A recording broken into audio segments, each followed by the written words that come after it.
And here the deal, because they want to stay for the panel, but I asked them to after this panel to go to the speakers room. I see we have a lot of questions we didn't get a chance to answer, so please go to the speakers room after the panel. Our two speakers will be waiting for you there for more questions. Is that good for you guys?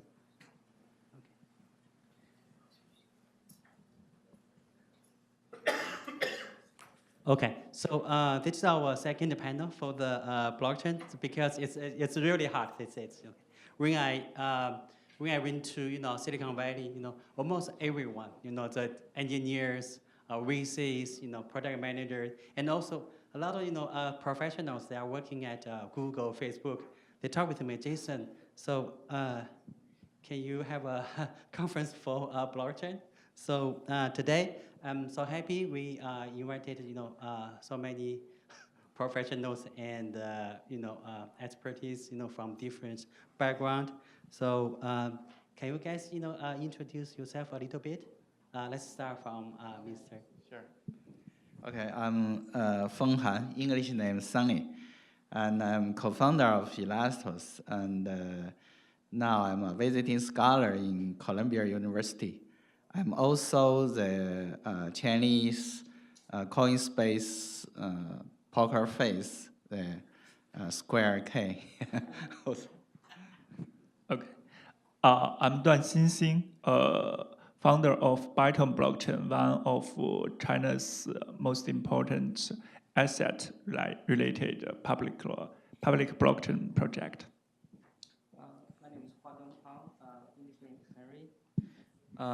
I'm a founder of the Eigen Capital. It's a token fund invested on the cryptocurrency and also blockchain programs. I got my PhD at MIT about in 2007, so about 11 years before. So I stayed at Boston for 5 years. It's like my hometown. Hi, my name is Dadi Xing. Actually, I'm the guy who persuaded my advisor to purchase blockchain last year. Okay. Professor Wang, right? Yeah, Professor Hong Wang, yes. Okay, so I graduated from Purdue University. I got my PhD degree from the operation research. And after that, I worked in the financial service company in US for almost 4 years. After that, I opened our own company in Beijing. And by now, I'm the founder of the D-Trust project. Thank you. Okay, cool. So I would like to throw out the first question. So what do you think in 2018, what's the trend for blockchain? Sure, I think the trend in the 2018 is true application connected to the blockchain. For example, there is many apps in your cell phone, but now not only one connected with the blockchain, just except their wallet, Bitcoin wallet. So I think in this year, we must need the apps to connect it with the blockchain, and the blockchain can have the true reality application in a true scenario. But why before this year the apps can't connect it to blockchain? Because for example, Bitcoin or Ethereum or another chain, they just have the chain.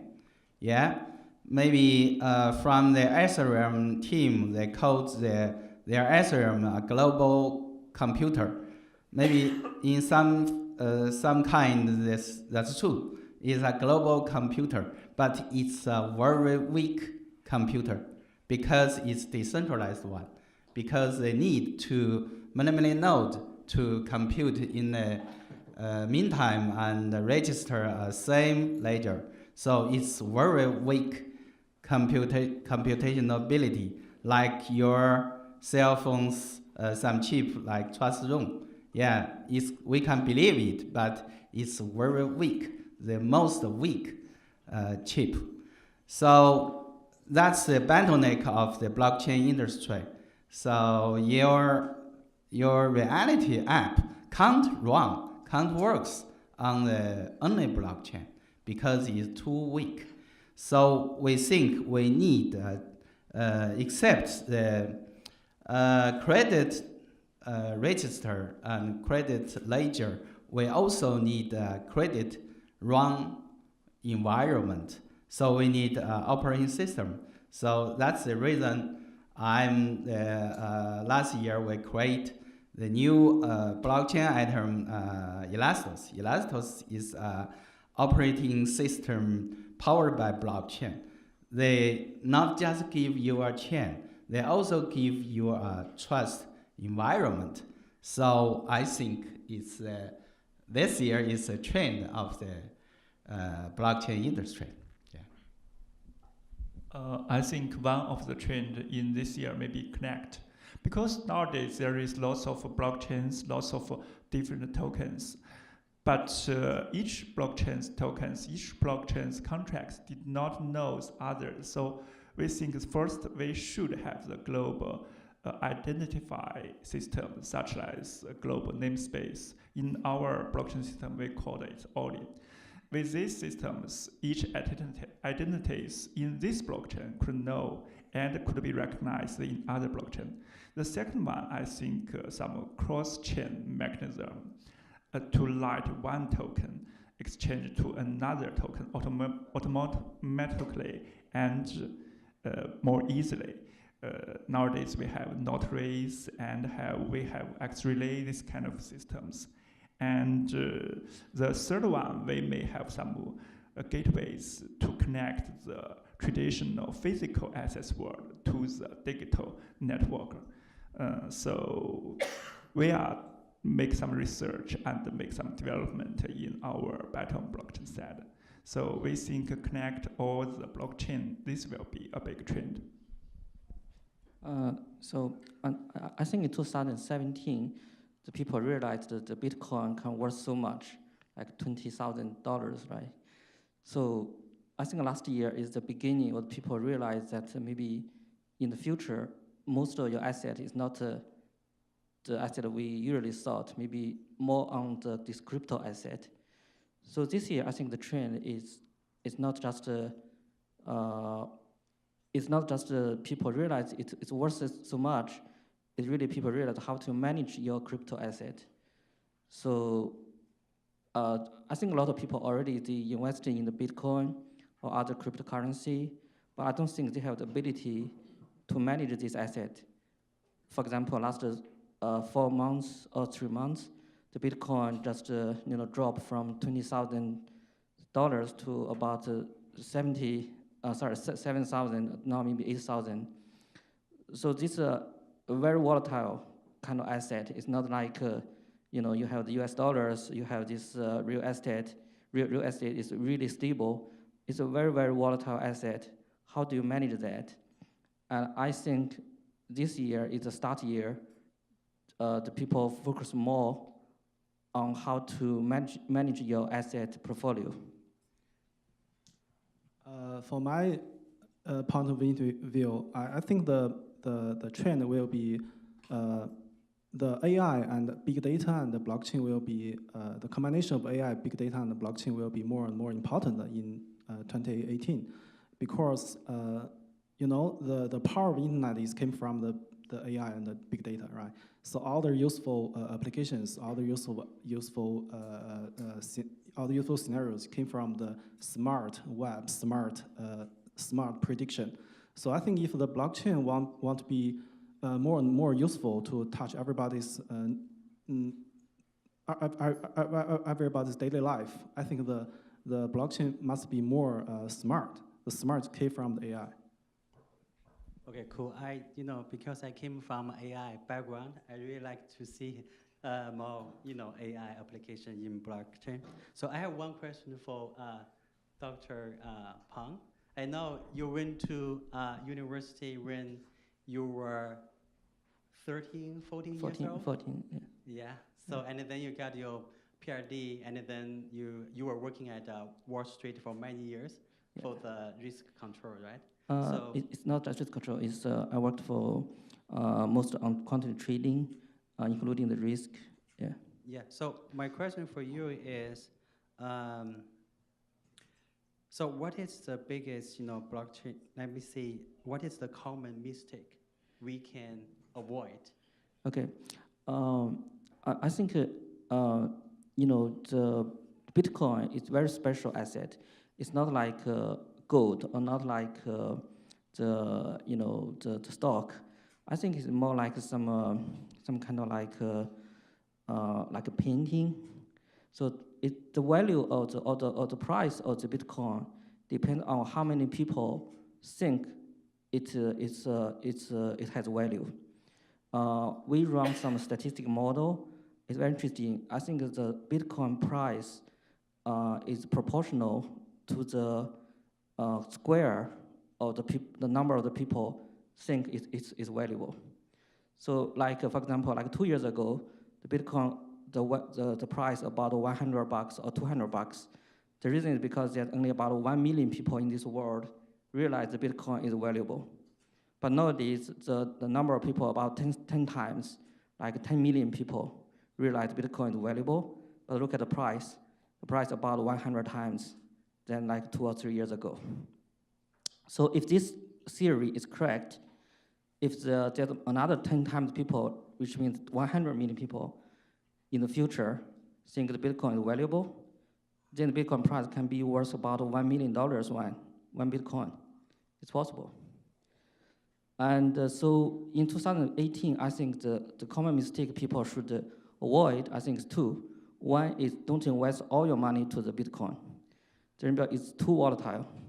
So if you invest all your money, you need to realize that there may be a very big drawdown in the several days or even several hours. But the bigger mistake people should avoid is don't invest anything on the Bitcoin. So the reason because the Bitcoin is like something. If you invest only a small portion of your portfolio, it can give you all the wealth in your whole life possibly. So if you look at the distribution of the return, the right tail is very fat. For example, if you think the normal distribution is the right distribution for the normal asset, the Bitcoin of course is not normal at all. It's a very exponential kind of distribution. So which means if you want to invest on something this year, I think you should choose something like a Bitcoin, included in your portfolio. But of course, don't invest too much. Just something you can to endure this kind of drawdown. Is there any other comments? Dr. Pang just gave his points on the investment side. And other mistakes, I think we should avoid two mistake points. Someone said that just blockchain technology is a solution could cure all for all kinds of scenarios. And someone says there's no need for blockchain. I think blockchain is just one technology as big data, as AI, as IoT. So when we meet the real applications, real business scenarios, we should give a whole solutions, include blockchain, such as when we talked our central banks fiat money. When we talk some members in our government, they say blockchain just one part of the system to design the fiat money because it still costs so many calculations, so many energies. So they just use one part as a business bank's part. But when we to give print money, this part they use other technologies. Yeah. Yeah, we understand.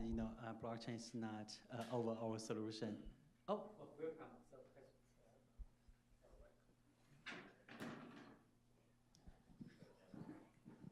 Yeah, we can use this one. Thank you. I think that the single most important mistake that I observe over the past couple of years, and it's getting more so, with regard to blockchain is the confusion between blockchain and cryptocurrency or tokenomics. So for those in the audience who are not experienced, avid traders in cryptocurrencies, and for those who are not very deep into the blockchain technology itself, I would highly recommend to understand one. The word blockchain is not interchangeable word with Bitcoin or Ethercoin or any cryptocurrency. Blockchain is a technology platform, it's a technology pattern that was developed in order to enable cryptocurrency like Bitcoin. So we need to make sure that we all understand what we're talking about, right? And then there are some other types of tokens coming up that are called utility tokens. And particularly in healthcare, where I operate, I see a plethora, a huge surge of startups in the blockchain space who offer their own utility tokens and they're not tied at all to any of the coins that we heard about now. And then the case for AI is to come up with AI techniques to address business problems, operational problems, and interact with the technology patterns that it makes possible, right? So blockchain, not interchangeable to tokenomics. Okay, it's pretty cool. So yeah, I think that's a good talk, right? Let me see. I really appreciate, Dr. Duan can join our talk because he flight from Beijing. It took more than 10 hours. He got here just a couple hours ago.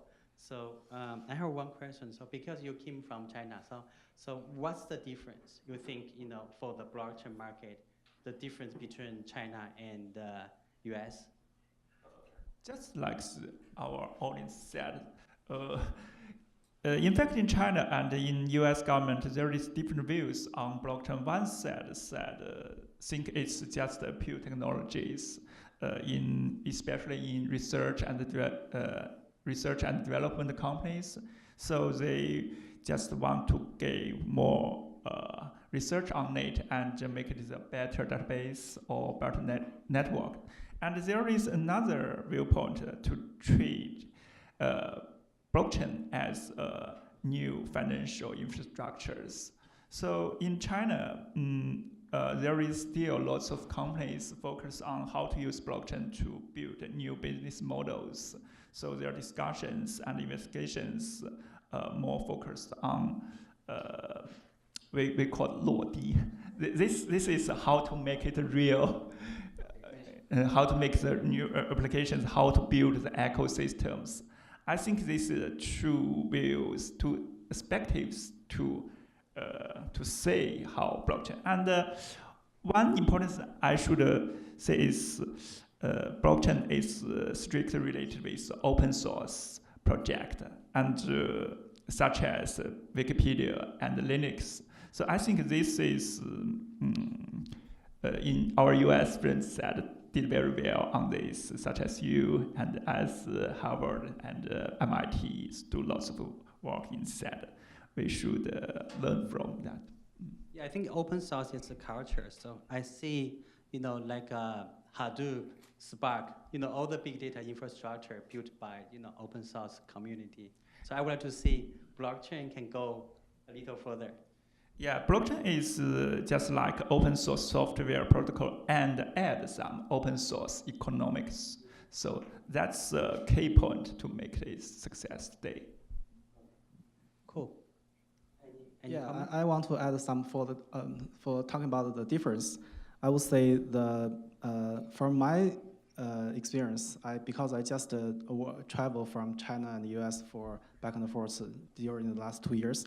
So I feel that the atmosphere or the popular degree in China and the US is quite different.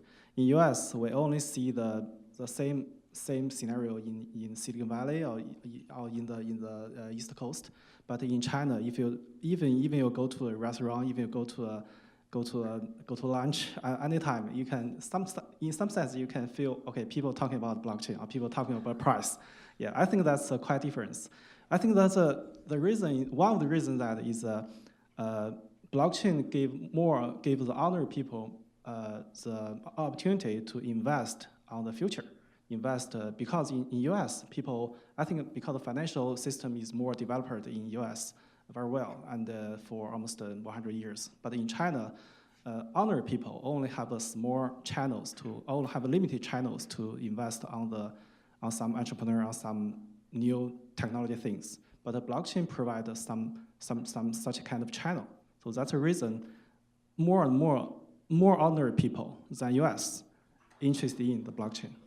Yeah. But also there's some opportunities in China because it has, everyone knows that China has a huge market.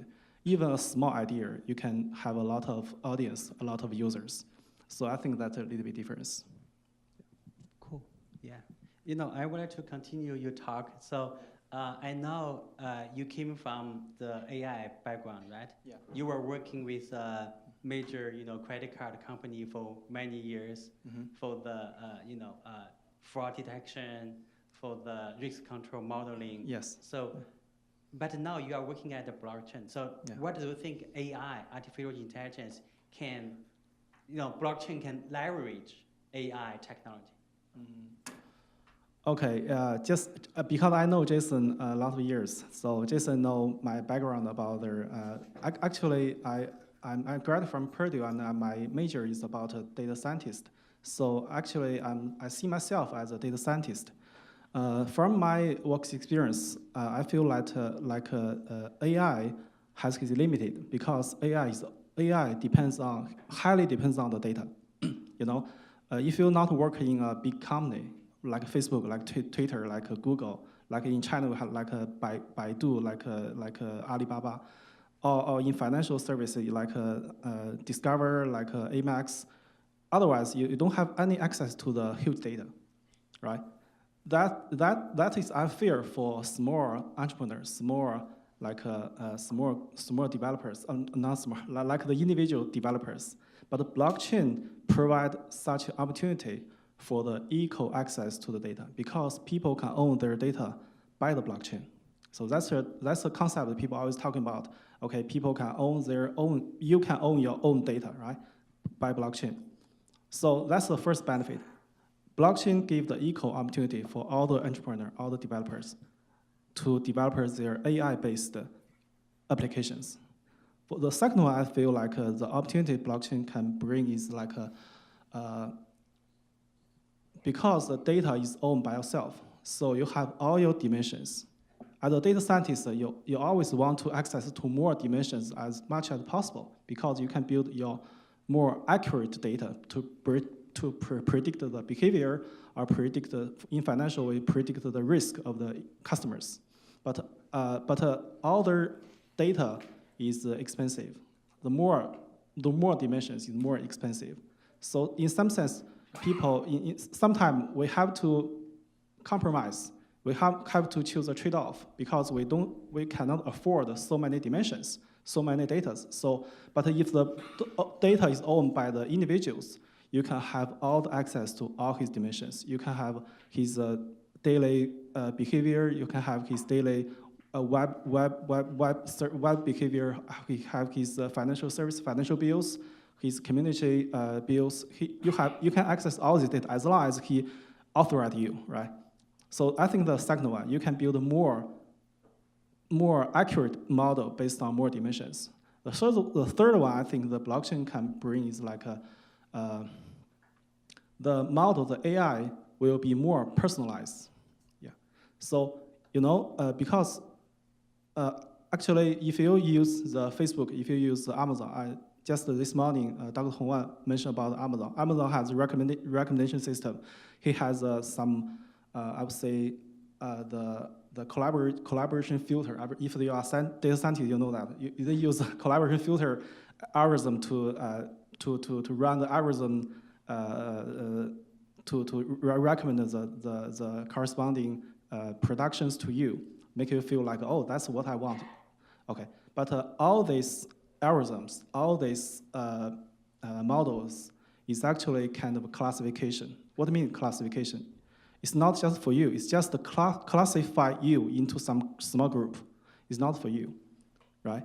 You will be tagged by some like okay, you are for example in China everybody use kind of news reading apps called 今日头条. I don't know how many people know about that. It's kind of a half-man post in US. Everybody can use that kind of apps to read their own news, depends on their interest. But from the 今日头条, you can see that it will, as long as you use it more frequency, all the recommendation materials is more narrowed, because it will give you the tags. For example, if you are in our company, we have a lot of developers, and the most likely they will when they open the 今日头条, they will see the materials like developers interested, like I don't want to say about that, but it's kind of very narrow materials because they tag you. But based on blockchain, based on the personal data, we can build the personalized AI. We can build a personalized recommendation system. That's just for you, not for kind of tag on you. So I think the three benefits the blockchain can bring for the artificial intelligence. But one of the important, but there's still some challenges. The first challenge is like, if you own your data, you have to prove that you don't manipulate the data, because everybody has the incentive to do that. If you know that the corresponding model will benefit you, right? So you have to self-prove that you don't manipulate the data. The second one is, in some sense, you still need to provide your data to other people, to the modeler, because they have to run their model on your data, right? But there's some way to avoid that, because you want to protect your privacy. So there's some way to run your data on your own side or on the third-party side, not on the modeler side. That will protect your privacy. So there's still some challenges, but other opportunities the blockchain will bring is very, very optimistic. So I think the AI and the blockchain will be the future. And the AI is maybe dig the data's value is different and layer of that such thing. So I think in the future, the best way is we can connect it or marry it, AI technology and blockchain. So we need you own your data. Then the second step is you have your data's value or change them into your wealth. Sure, that's thing we need to do. To some extent, it seems to have some conflicts because from the philosophy side, AI just utilize the data, but blockchain use signatures and use all algorithms to protect the data. If you want to protect your data only peer-to-peer, only you know the data, no, the other bots cannot get the effective information from this set. But I think there is still some things they can accelerate these two things together. In next presentation, I will tell you some in calculation, in algorithm set, especially in program set. We think they will have some things to do to research. Yeah, we would like to see what you can present, and I would like to pick up one question from our audience. Go ahead. What's the name of the OS that's based on blockchain? Elastos. Elastos. Yeah, Elastos. ELASTOS. Yeah. Okay, you can do some research. That's one like you talked about using blockchain to own your own data, right? Yeah. But like the power of machine learning comes with people data, not just your own data. Yeah. Owning your own data. So using deep learning on your own data is not enough, right? You need other people's data. Actually, I can help for this question. So when we talk about the artificial intelligence, or talk about as you said, machine learning, actually the useful data is for two purposes. The first step is to training the model, Yeah. You know, you have to a lot of sample data to train the model. Yeah. And the second step is use your own data to run the model. Okay. So if you talk about the first step, okay, that doesn't need, I think that's not necessary to use blockchain. You can have a lot of way to get enough samples to train the data.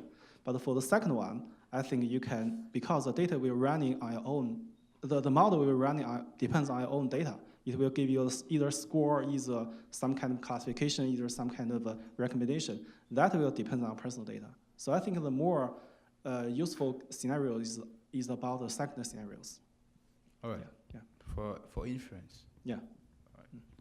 Yeah. So I think we have a very good panel today, and thank you for all the speakers, especially for Mr. Duan. Okay. Yeah. I know you are so. Thank you for that.